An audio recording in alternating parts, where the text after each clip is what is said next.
Hey guys, this is Catalin, and I have Brad with me from SixthDivision. Thank you so much, Brad, for coming in and Excited to be having here. the interview. We're here at Traffic and Conversion Summit 2018.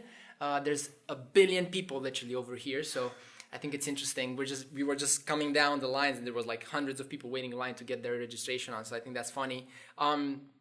But I've got Brad here from SixthDivision, and I'm really excited. This is going to be a short and sweet interview because he's busy, we're busy, and we're going to make it and have the conference going on. But Brad, I think it's really interesting to our audience. That's mainly entrepreneurs, business owners, some C-level people.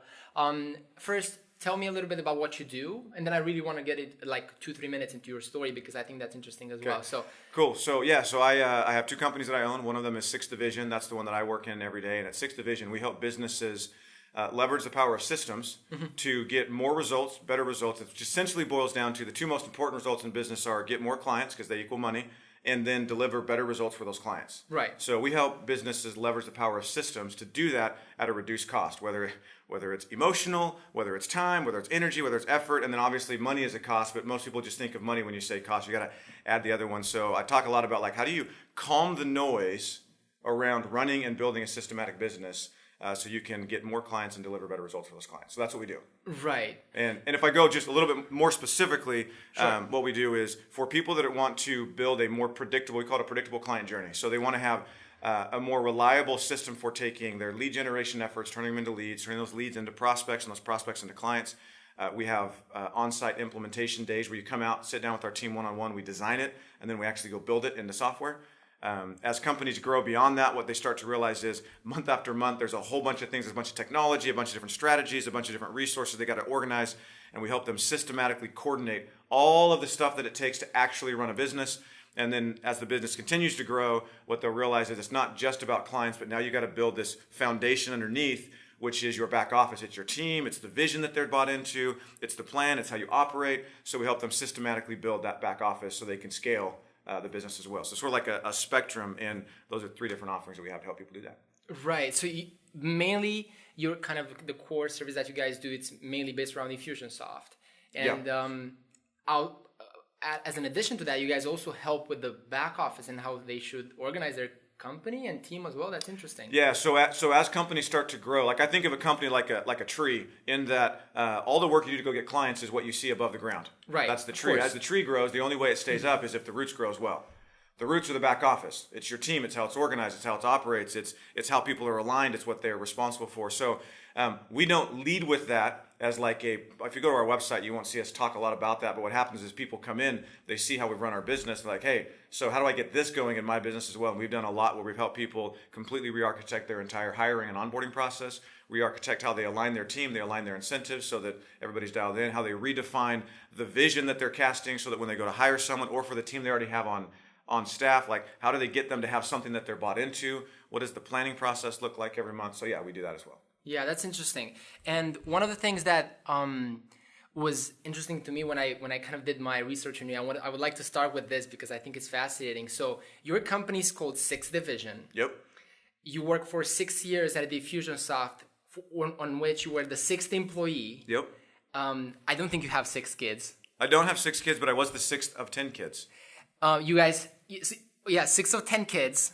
You guys have 6 values. Yep. What's up with number 6? Yeah, it even goes further. My cell phone number just happens to end in 666. Really? Yeah, I don't know, just whatever. When we were going to decide the name of the company, anyone that's had to decide the name of a company has gone through this. We spent a lot of time trying to come up with the name of the company and went through a bunch of really crappy ideas, right, and got to that point where it's like, I'm spending way too much time on this, but I can't pick a crappy name because it'll bother me every single day. And what I really wanted to create was I wanted to create something like I'm fascinated by the Navy SEALs because right, you look in the military and there's the Navy SEALs and then there's a really big gap and then there's everybody else.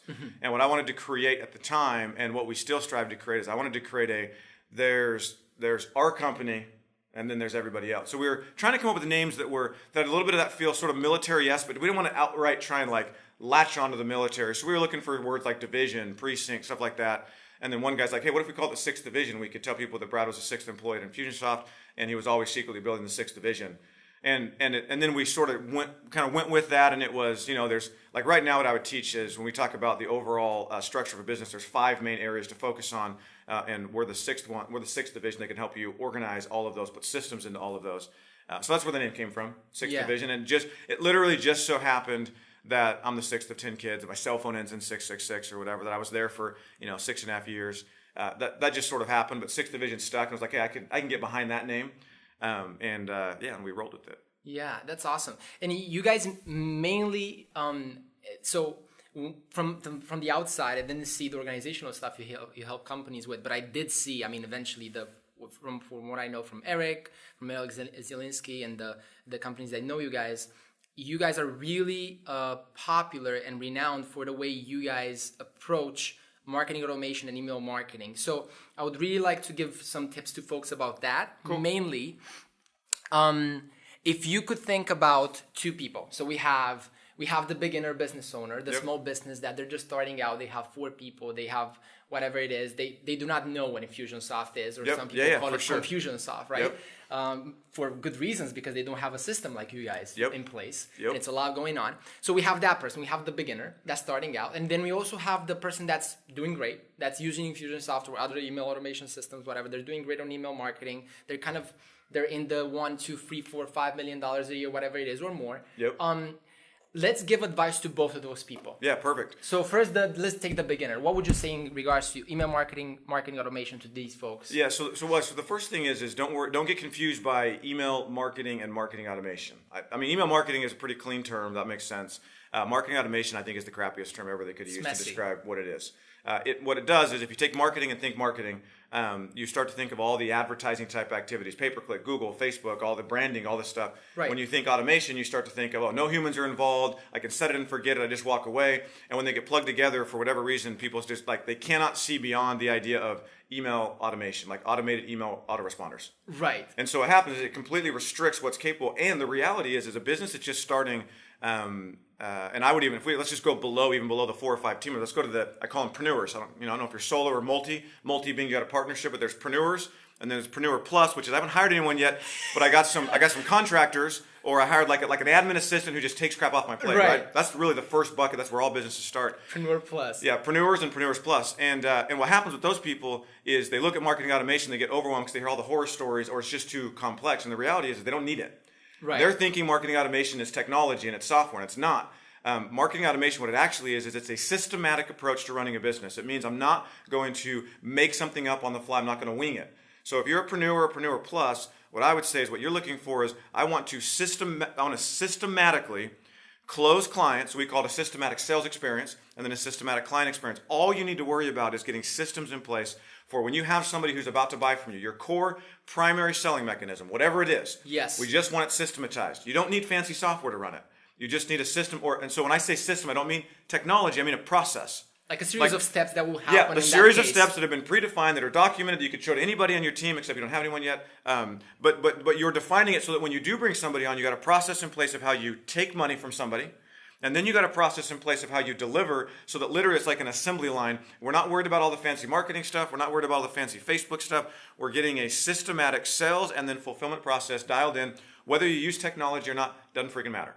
Yeah, because that's what they need at that moment. That's exactly what they need. So you get that in place. Then what will happen is once you have that in place, now it makes sense to go invest in some more advanced strategies of how you fill that. You can't just have one of those. You still got to get people that selling mechanism. You got to get them to a spot where they can buy from you. So now we start to get into marketing activities. We start to get into lead generation. Maybe we start doing some more advanced automated marketing, like automated emails with lead magnets and video series, all designed to fill your primary core selling mechanism. So now the next phase, you said I've got 3 or 4 employees. That for me is called the budding business. And it's when you start to hire people that are taking core functions in your business. And from there, you're going to hire your first manager and you become a growing company. Here's what happens when you start to add people to your company. The coordination, one, as your company grows. So you don't add people to your company unless your company's growing. So you have more revenue, more clients. Because you have more revenue, more clients, what's going to happen is you're going to continue to add more advanced marketing strategies into your playbook of how you're going to run your business. Then you start bringing in more people. So you have more advanced strategies, which are going to require more advanced technology. You're going to have more people, and the most important thing becomes the coordination of all of it.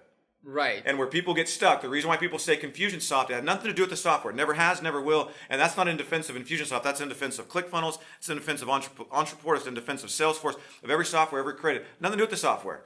The reason why people get frustrated is because they don't have a systematic approach to how they coordinate the more advanced strategies, the more advanced software, and then more people. So you got all these activities going on in your business. They're not connected. No, they're not connected. synchronous. Nobody has a plan of how they don't have a plan of how they identify what they're actually going to do, of how they communicate it to the team, of how they decide what tech is going to come into place. It's all over the place. That's why people get confused. So when we go into that level, you are going to start to get into some more advanced software. But the key is that you focus on, you got to have a disciplined process and a systematic way of coordinating. Here are all of the ideas. Here's the outcome we're trying to produce. Here are all of the ideas that we can go into about how we're going to produce that. Everybody knows what's going on. Here are the tools we're going to use. So there's no question. The reason why people struggle and the reason why they fall down and the reason why they beat their head against the wall over and over and over again trying to make this stuff work is they don't actually know what they're trying to do in the first place. It's like, here's the example. Maybe this will probably make it more simple. It's like getting a calculator but not knowing math. Oh, I got it. Right? It's like, oh, I got a calculator. Cool. Everyone says get a calculator because I can do this. Like, oh, crap. I don't actually know what to do with this thing. Well, yeah, you got to know math first. So you got to have a systematic approach in order for the tools to actually do anything for you. So it's not this.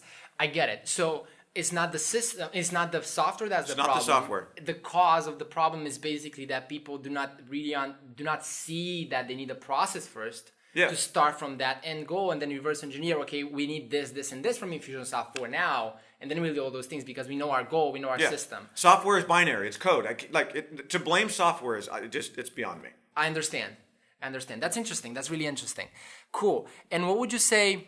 So I would like a sneak peek, if you allow, in your speech today at Traffic and Conversion Summit. So the title is called, and I like the title.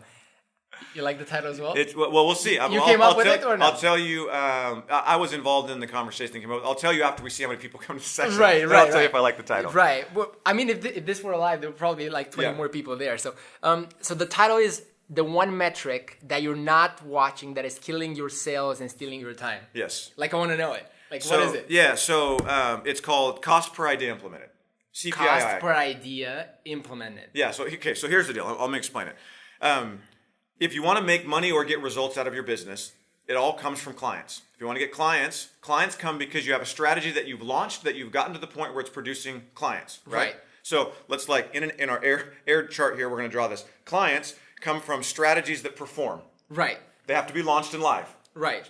Strategies that are not launched in live cannot perform and produce anything. Strategies that perform are a subset, if I go back one, of all the strategies you ever launched. Not all of them will perform. Yes, 100%. Okay, so pretty simple. The strategies that you get launched, whether they perform or not, come from all of the ideas that you have. So if we look at conversion, it's ideas. Typically, we look at conversion like lead generation to leads to prospects to clients. Sure. I'm saying look at it from ideas to something you launch to the thing that actually produces a result to the client. Tracking with me? Got it. I'm following with you. And for the people at the interview, we're gonna have some visual. Okay, things sweet. probably, Yeah, throw some visual. Yeah, throw because some. I love the visual stuff you're putting on. So here's the deal. It's a numbers game, right? So Love go it. back to lead, prospect, client. If I want to get more clients, it's about numbers and it's about conversion. Right. And then it's also about the cost. Like you can't spend more than the value that you get, right? So if we flip it and we look at it from the standpoint of I get ideas, like we got what 5,000 people at Traffic and Conversion Summit, and they're going to walk away with, I don't have my notebook with me, they're going to walk away with notebooks of ideas. And you know Millions. you know what's going to happen with them? Not a damn thing. They're not going to do anything with it. Right. I mean, some people, a handful, will actually get one or two of their ideas implemented, but most people don't. And the reason why is because the cost of implementing is too high. So what happens is they have all these ideas over here, and they don't get enough of them to actually live, to get enough to actually produce a result, to actually end up getting clients. And the reason why is the cost of taking it from idea to something that's actually live is way too high. So the other why is it way too high? Do they have a system in place? They don't. Yeah. So what it all boils down to is they don't have a systematic process. They unknowingly are way overspending. And another analogy I give again to take it out of business and try and make it simple is, if I walk into a clothing store and I want to buy shirts and I have $100. Sure. Okay. So every business has a certain amount of money to spend on getting ideas implemented. I walk into a store and I want to buy shirts and I got $100. On every shirt, there's actually 2 price tags. On every idea, there's actually 2 price tags. Okay. So one price tag is once I grab the idea, it's what it's going to take to get that live, like irrefutably. So let's say somebody wants to do a webinar. Right. You want to do a webinar, guess what I know you have to do? Like you can't debate me on this. There will be a presentation. Sure. There will be a webinar created in whatever platform you use. There'll be a landing page to get people to register. There'll be whatever number of emails you decide to send. Like all of these irrefutably have to happen. Sure. Then, so that's price tag number 1 on the idea. The second price tag is the process you have to go get those things implemented. And this is where people overspend, and and entrepreneurs control it. It is completely within their control, and they are dramatically overspending on how they go get the irrefutable list of things that have to happen to get the idea live. Tracking? Understand? Yes. So let me go with the shirt analogy. It's like this, because this makes it painful for us, so we can actually change it. I walk into a store, I've got $100. Every shirt's $25. I want to buy 4 shirts. What I do is I pick up the first one and I take it to the front counter, and they're like, "Hey, it's cool, it's $25." And I pull out the second price tag and I write in myself. I choose to write in $75, and I hand over $100 for a $25 shirt. I walk out and I complain about the fact that I couldn't buy 3 other shirts. Because the cost of the system was too high. Yeah, because the cost of the process. Yeah, the process is too high, because there are just certain fundamental truths, and what we're going to share. I'm going to share 3 of them today, but it's the fundamental truths of how to calm the noise around taking an idea and getting it live, and slash the price so that you can get more ideas live. And the real cost actually is not in the fact that you couldn't get the other ideas live. The real cost is in what you were going to do because of the results that those ideas were supposed to bring.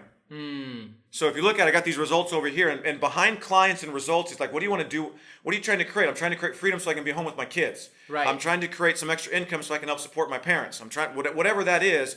The real cost is when I'm farting around over here and I can't get my ideas implemented because I refuse to be systematic and I'm just going to wing it because I'm an entrepreneur and I figure stuff out, or because I got a guy or whatever and I overspend.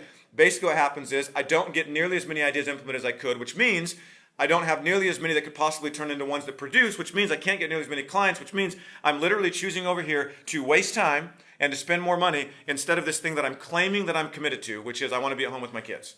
I love that. And what would be the solution to that? Fast implementation with a system in place and a way to understand feedback and to know what to do. Yes, it's a systematic. It's getting committed to and realizing that the single greatest leverage point you have in your business is the rate at which you can take an idea and get it live. I understand.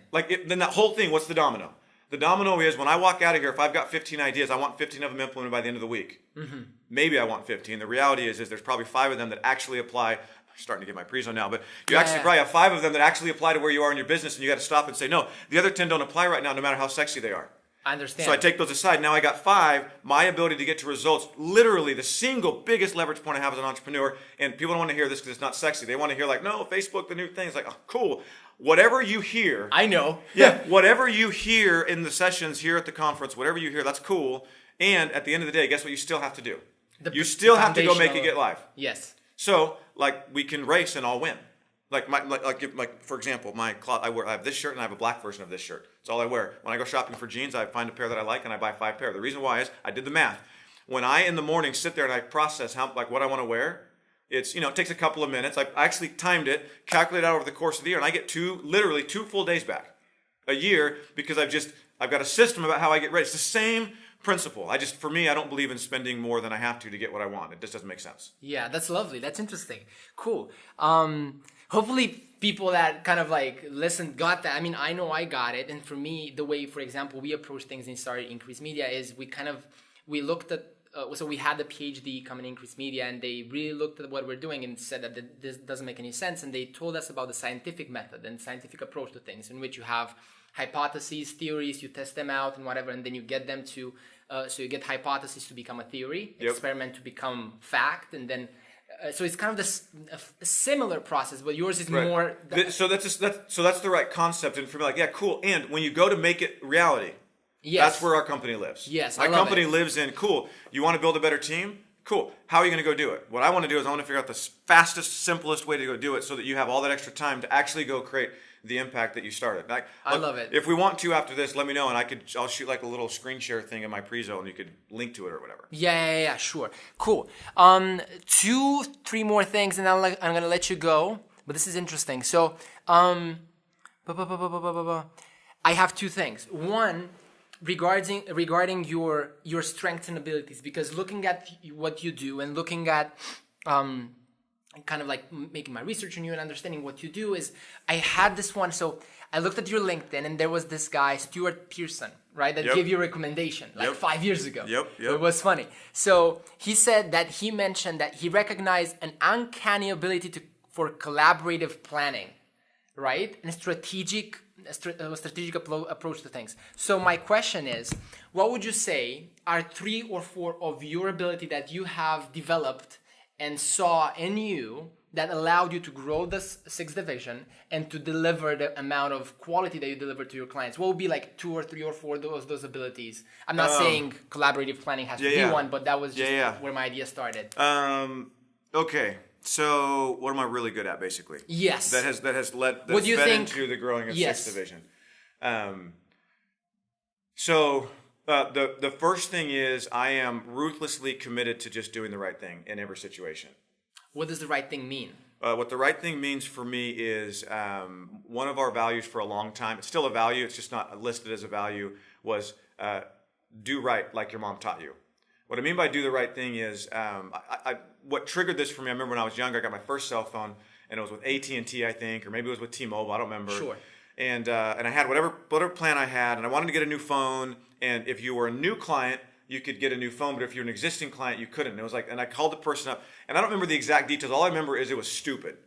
Like there was no rationale whatsoever for why the person was telling me no, other than there was some rule that they had created. And that's how it is. And that's just how it is. And so for me, the very fundamental thing in everything is I don't let circumstances dictate what the right thing to do is. Meaning, if it's the end of the month for me, and I've got a sales number I'm trying to get to, and I've got a sales call, the fact that I'm trying to get to my sales number will not impact what I push somebody to do if I don't feel it's the right thing. When I have a client, so here's another. I love it. So let's take another situation. I have a client who they don't actually come do their service yet. Something happens in their life, and they decide that they're going to not do the service yet. They want to get their money back or whatever. Or even if whatever the situation is, they want to get their money back. It's the end of the month, and that's going to impact my ability to hit a goal. That doesn't impact the ability to separate the situation and the external influences that serve me. It's like, no, I will always do what is right so that no matter what, and anytime anybody comes back and looks at it, there is no way possible that somebody could say, no, that guy screwed me. I love that. So for the long-term benefit of all. I will never sacrifice short-term benefit for long-term benefit. And for a long time, I was like, yeah, that's just the way people are. Yes, it's not the case. It's not. And I realized that I have to push and remind people all the time, no, there is no situation that justifies making a short-term win at the expense of a long-term win. And people respect it and stay with you for 5 years afterwards. And it means you might not get stuff in the short term, and you might be a little bit off of a goal or whatever, but you get to wake up every day with peace of mind, and it creates it's just a seedbed for all kinds of opportunities later. I have no idea what they're going to be or what they are, but they just pop up, and it just works. So that's number one. Yes. Gary Vaynerchuk's been talking about it recently as the idea of what if you just did stuff you didn't expect anything? And there's sort of an element to just let go of that, be in the situation, what is the right thing to do, and you don't have to subconsciously have it tied to something else. So that's one thing. Right. Which has basically has led to we make our clients happy, period. And I remember I had a guy early on, it's like, yeah, you can't make everybody happy. I'm like, yeah, you can't, but I can. So hey, shift your mind. Yeah, you can. It doesn't mean that you bend over backwards. It means that you get on the phone and you make just make a deal with them. You make it happen. Yeah, you make it happen. So that's one. Another thing that I'm really good at is the ability to see. I can step back and I can see across a lot of different moving pieces, and I can see how they all relate. So interconnected. So the ability to have high-level vision and have pattern recognition across the connected elements. Yeah. I don't know if it was something I developed or something I was born with, but I have the ability to process a lot of information at really high speed. And just be like, oh yeah, so what you're talking about, it's cool. You give me all of these examples, and what I'm going to tell you, yeah, so what you're saying is this. Yeah, it's just, that's what it is. So that has helped a lot. When you're doing a marketing funnel, it's easy for me to step back and be like, well, yeah, that's cool, except your ad doesn't look anything like what you're selling over here. It's just, no wonder it's broken. It's because people were like that. Yeah, it's not connected. And then it's also the same thing. It's what has allowed us to create our systems, because it's well, look, I've worked with thousands of entrepreneurs, and I can see oh yeah, this guy failed here, and this broke here, and this took forever here. Yeah, but it's all the same problem. They're all suffering from this one thing. Or this one thing. We're going to share 3 of those today. But so my ability to process information and spit it out is yeah, no, it's just this. And if you just go do this, I don't care what situation it's in, it'll just make things easier. And then that feeds into my brain sees the world through frameworks and systems. Yes, I can definitely see that. Yeah, everybody can probably get that gist. Yes. And that's a hard thing to do, by the way. For example, for me, I'm a naturally unorganized and chaotic person. You could say creative, but I say unorganized. Yeah. For me, for example, my brother, exactly the complete opposite of me, which is kind of in your realm of things. I got to learn that kind of things, but is that something you learn, or is it natural? And how does that work for you? I think the skill set of creating them has been learned. I think the passion and like the love of it has just always been there. Like even growing up, like my mom's like, so I'm the 6 to 10 kids. And my mom's like, hey, it's Saturday. Go work out in the yard for 5 hours. I'm like, no, that's not how this game's played. You tell me what you want done. I'm going to figure out how to get it done in about 15 minutes. I didn't realize till later that with 10 kids, it was like, no, I don't want you done in 15 minutes. It's not about the work. I need you outside for 5 hours. But it's a whole nother story. So different goal. But yeah, so for me, it started then, and I've just like everything. I mean, down to I got 5 kids, and how we run our morning for 3 years. We had a checklist in our morning that every kid had to fill out. Every kid, one of my kids. I love them more than it might sound, but like checklist of, hey, this is what happens in our morning. It just runs like clockwork. So again, for me, it's like, hey, I have an outcome that I want. Here's what it's really born out of. I hate spending more than necessary. Than is absolutely necessary, because what I want to do is, and what I'm not saying is I don't like doing fun things. Here's what I want to do. I want to trim and minimize all unnecessary expense so that I can splurge on the crap that I love. I want to take my family to Hawaii for a week and not even think twice about it. And the way that I do that is I cut corners everywhere else where it doesn't matter. Like it's the same shirt, costs less than any shirt you're going to buy. I get them custom, like they're 6th-division shirts. It's all the same. The jeans are the same. Like it's just, I save all that time so I can go spend it. Same thing's true in the business. I want to save all the unnecessary time so I can go spend it where I want to, where it matters, like blowing clients' minds, all that stuff. So I think that was how to actually do that was learned, but the love for it and the passion for it has definitely always been there. Yeah, I love it. So number 1 is long-term benefit for all. Number 2 is the ability to have high-level vision and to be able to see the patterns between things and how they connect and simplify things down to their core foundation. Which feeds into the ability to turn those patterns into frameworks and systems.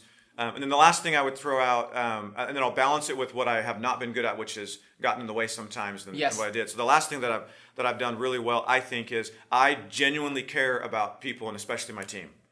Like genuinely care, and I do everything I can to support and grow my team. And that's critical. It's not like they're not. I hate the word employees. They're not. They're part of our team, and so I genuinely care. Now, here's the interesting thing, sort of the irony in all of this. Right. I'm good at those 4 things, and what I'm not really good at is actually overseeing the execution of the frameworks and the systems. So the micromanagement of the... Just the management of like, okay, I could walk in, I can tell you exactly what meetings you ought to be having in your company, when you ought to have them, what the structure is. I can tell you how you plan all your marketing, I can do all that. But when it comes to actually like crossing T's and dotting I's and making sure that process is being run, in the last 6 months, I just finally accepted, like, you're not doing anybody any favors by trying to be that person. Go find someone, and we put somebody in who's the president of our company, and he's phenomenal at it. And I haven't been in a company meeting in like 8 weeks. Whoa, that's interesting. And that's a split so that we can reconnect the company to him as the leader, and then I'll start coming back in. But he runs it because he's good at making sure that everything happens. Like your job is to be the force that is opposite and equal to me trying to derail this thing. Your job is to keep us on track. I'm telling you that now. I will defer when you tell me, like, dude, when you're like, down, sit. We'll come back to that in a minute, but not now. I'm in because I recognize that's something that we need. So it's interesting because I'm all about frameworks and systems. But the amount of energy that it takes for me to actually oversee that it's running and that it's running consistently every single day and every single week. It's just too much. It doesn't tap into the same part of my brain, and I just get a reduced version of me. And it's not effective probably because it takes you 10 units of effort to produce an outcome that's this small. Yeah. And it takes you 10 units of effort to produce whatever outcome when you're putting other good stuff. So last question. Yep. Now I'm going to let you go. So my last question was about the 6 employees, whatever. We discussed about that. So I would say this. What I found interesting is that in your Twitter descriptions and everywhere says, married, 5 kids, basketball, flat brims, obviously. Yep. CEO, 6th-division, co-founder of plus this, trying to live a life that will matter after it ends. Yeah. So 2 things. 1, how do you balance your life between family, work, and everything? Because when you're good at what you do, and you are good at what you do, it can get pretty overwhelming. You could be spending like 24 hours a day at work and not have any family time, and that's important, especially when you have 5 kids. That's a lot of time needed there. Yep. So that's number 1. And number 2, what does a life that will matter at the end, after it ends, means to you? So let's get the first one. How do you balance the kind of the work and family and everything? So the way people talk about balance for me is a little bit weird. They tend to talk about how to scale back on stuff. Yes. That doesn't work for me. That's not what I mean. Yeah. Oh, well, but they're like, you got to scale back work to balance all this stuff Yes. out. That tends to be what I hear a lot of people talking about is when you balance, they talk about bringing something down in order to bring something else up. Yes. That doesn't work for me. And I struggle with that for a long time. And then one day I'm like, you know what I'm going to do? Here's what I'm going to do. I'm just going to push the gas pedal on the other things that I want to equal what I'm putting into work. So a lot of people, what they'll do is like, let's just take the simple ones. You got like, in fact, I have an app. So here's the practical thing. I have an app on my phone. It's called Workflowy. It's just like a journaling app. And at the very beginning, the very first line is what I'm committed to. Right. So I had to have a really, really serious moment of what am I actually committed to?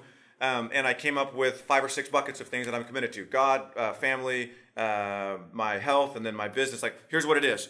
And so it's the very first app. It's the one that is anchored on the bottom left. It's not my phone. It's not my message. It's the very first one, and that's the very first bullet point. So when I open up my phone, the first place to start is there, and I reread what I'm committed to every single day. So I remind myself that's what I'm committed to. Basically. Yeah, except I don't like the word affirmation, but yeah. I love it. That's a Tony Robbins thing. Yeah, it's fine. It's fine. It's a reminder to stay focused.